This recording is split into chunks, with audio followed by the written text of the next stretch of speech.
Welcome back everyone, John Panio here with another video. Today we're going to be taking a first look at our Corp 4th pack Reindeer Ishmael. And as you guys know, she is the one who whips. So her base stats are pretty decent. She's at 157 for health, 3 to 7 for speed, so she can be decently fast, and she's got 35 defense, which is okay. She's fatal to slash damage, normal to pierce, and ineffective to fatal. Now, let's take a look at her skill set. So, her skill 1, pretty decent. It's Mind Strike with a base of 3 with +5 on coin flip heads. They have 2 flips, so this could be potentially 13. And on hit, it inflicts sinking, and heads hit, it gains 2 charge. So if both hits connect, you gain a total of 4 charge with this skill, which is okay.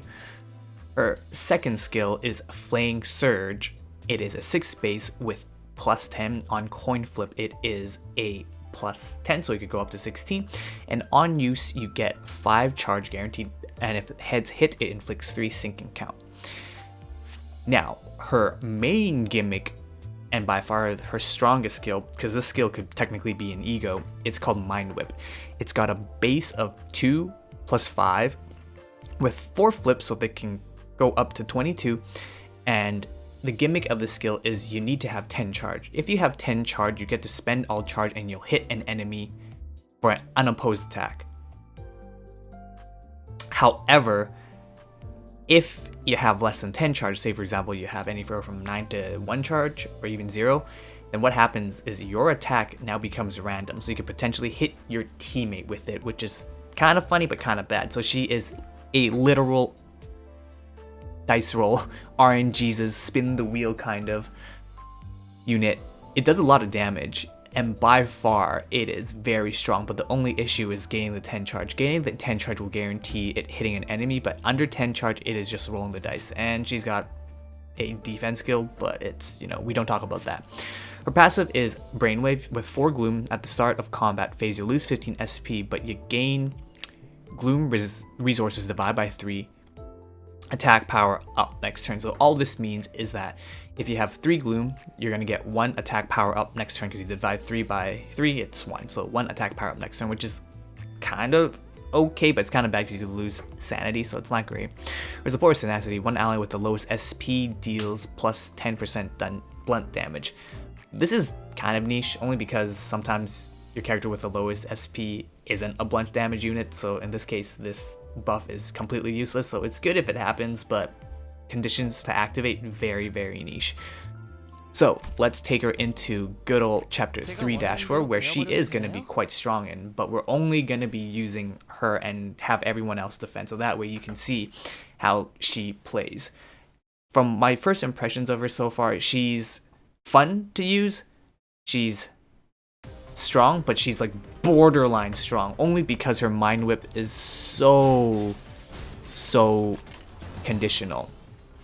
So as you can see in this scenario right here, we on the first turn can get 2 charges, but because the charges dissipate, it's going to go down to 1. So now we're at 1 charge. Let's have you guys all defend. And now we can, whoa, don't want you to do that. And now we can see that she can use her Flaying Surge to gain 5, so this turn she'll have 6 charge, but at the start of the next turn, she's going to be down from 6 to 5, so she's going to be having 5 charges. So as you can see, this is turn 2, so in order to get the guaranteed Mind Whip, it's quite hard. But her coin is quite strong, the flips are nutty, the base of 6 is quite high, so you're almost guaranteed to hit it. But as you can see, right now we're at 5. If we wanted to use like her main or her Mind Whip right now, we could, but it won't be that good. Reason being is she potentially could hit our units, but we're gonna avoid doing that. We're gonna try to see what happens if we can just get her to 10 charges. So right now it's taking us 3 turns to be able to build up the charges, and we are really like trying to build up her charge to get her 10 stacks. We're at 10, so it is unfortunate because in this scenario, if we were to Mind Whip, it wouldn't be guaranteed. And if we're using her first skill, we might be able to get enough charge next turn. So let us do this. So next turn, we should be able to Mind Whip. Mind Strike does connect, so it does pretty well. And Stagger plus, of course. Going down. Okay, alive.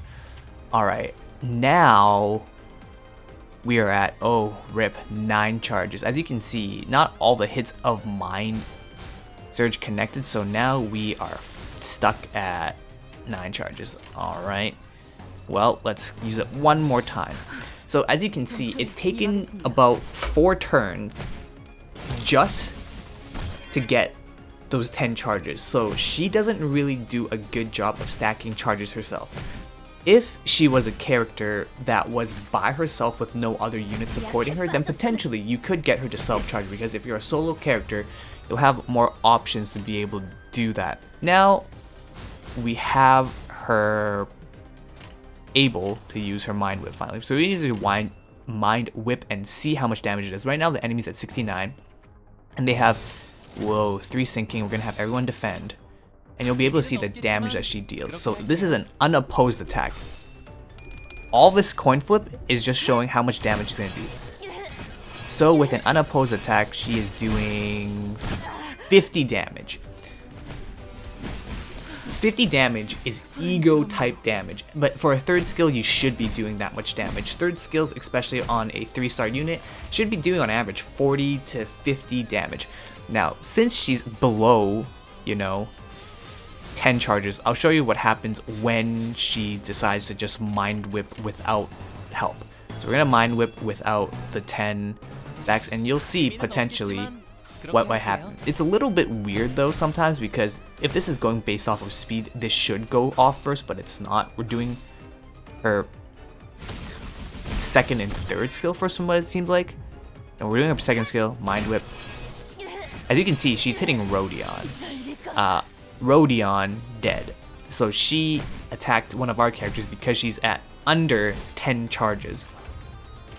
Right now she's with 9 charges, and as you can see, units here all panicking. So unfortunate, because she killed Rodion, and as a result, these guys are scared out of the mind, which makes sense. If you see your teammates kill one of your teammates, I'd be scared for my life too, honestly. That was something that is very, very distressing.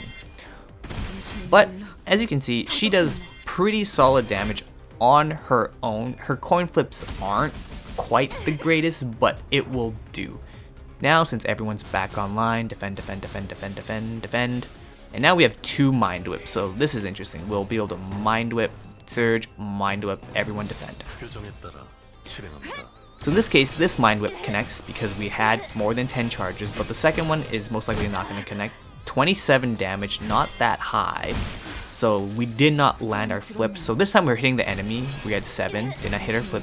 We got 12, 17. So as you can see, 103 damage. If she lands her coin flip, the damage is nuts. But that 103 damage could potentially land on you, which is terrible. You don't want it landing on yourself. But with this, she should be able to quote-unquote solo this by herself, as in she'll be the only one who does the main damage. But as you can see, 16, she's inflicting a decent amount of damage overall. With 3 skills, she was almost able to like take out that unit. So I think overall right here in this stage, she is very strong. Obviously, because she's immune to blunt, she should be able to like take on these enemies quite well by herself. Now, since we're only using her mainly, we should be able to gain our charges very high. And from what it looks like, we're gonna have a very easy time gaining all these charges, which is nice. Put her down, start. Let's see if she can complete this. I think she might be able to because she has immunity to blunt, but we'll see. She still might not be able to take on this whole stage by herself doing the damage, but we shall see. All these guys are just damage sponges right now. Okay, so that unit took 50-ish damage because they're down to 30. They heal back up. Ooh, she's staggered. Alright, well, let's just have them attack. Hopefully she's gonna be fine. Ooh, as you can see, even with the blunt resistance, after she gets staggered, she is almost dead. And we weren't able to get the mind charge. Unfortunate. So this is gonna be a scoop. But as you can see, this version of Ishmael is very strong in terms of damage, but she isn't quite consistent. Because if we take a look at it, she is doing tons of damage, but just not able to really get her 10 charge consistently. As you can see, I was only using Ishmael to just attack, and she was trying to generate charge constantly. She was only able to get 10 charge by turn 4-5, which is quite a while before you can use her main skill.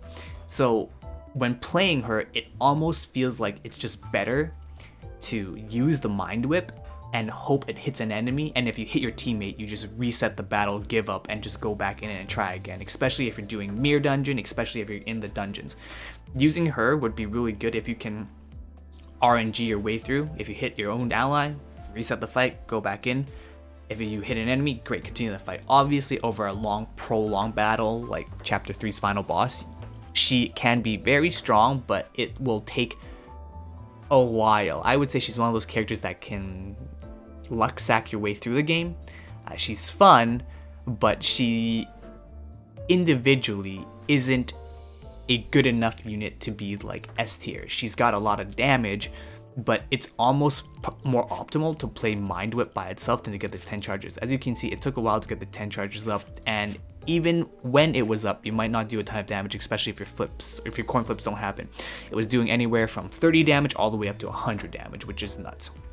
So overall, I would say my first impressions of the character is that she's strong but conditional. She's a fun character, can do a ton of damage, and it's really funny when I see in the comment section where people are saying Ishmael's killing my character, like what's going on? But obviously, like most people like me who don't read fully, yeah, this is what happens. If you don't get 10 charges, you can potentially hit your teammate, but if you do get 10 charges, you'll hit the enemy. Very strong skill, very fun, unfortunately, very RNG dependent. Overall, strong, but borderline strong, not even quite high tier. She's just on the cusp of being kind of mediocre. So that's where I rank her at. Guys, let me know if you have our Corp 4th pack Reindeer Ishmael. She's a fun character, but I don't call her a top tier character. If you guys have her on a team, tell me what team composition you use with her and what your experience has been with her. I think she's a fun character, a funny character, and can be very strong. It's just that right now, kind of lacking, but that's like most characters. Anyways, John Panio signing out. I'll see you guys later. Bye for now.